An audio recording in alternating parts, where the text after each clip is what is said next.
we can see the arrival down the steps of the principal. We're actually 250 feet away, but yeah, that's Donald Trump being welcomed onto the red carpet through the gauntlet of Beijing students waving Chinese and the stars and stripes of the United States, welcomed at the foot of the steps by the Vice President of China, also the ambassador to Beijing, David Perdue, alongside that Vice President Hang Zheng.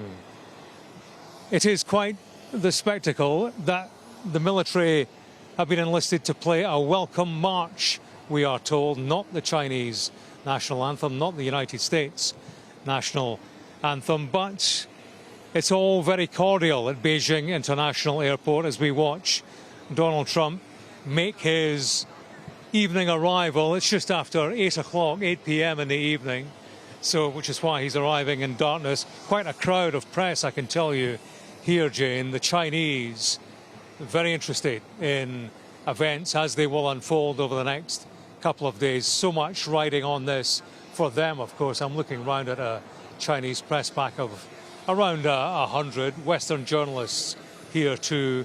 And Donald Trump will make his way towards the beast. That's his destination at the end of that red carpet as he walks alongside the Chinese Vice President Hang Zheng. And he'll enter the beast, the presidential limousine, in a convoy of something like 40 vehicles, make his way to central Beijing. And after overnighting, then the real business of this visit will begin. Let's just listen to the welcome here on the tarmac at Beijing.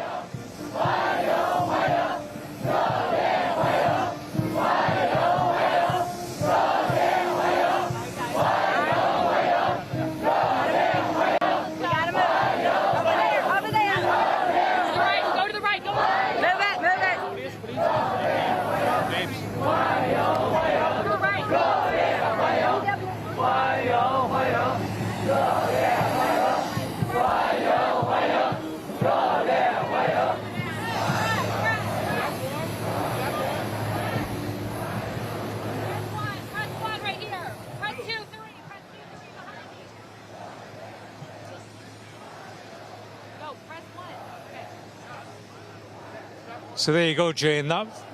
Those were words of welcome from 300 Beijing students on the tarmac at the international airport.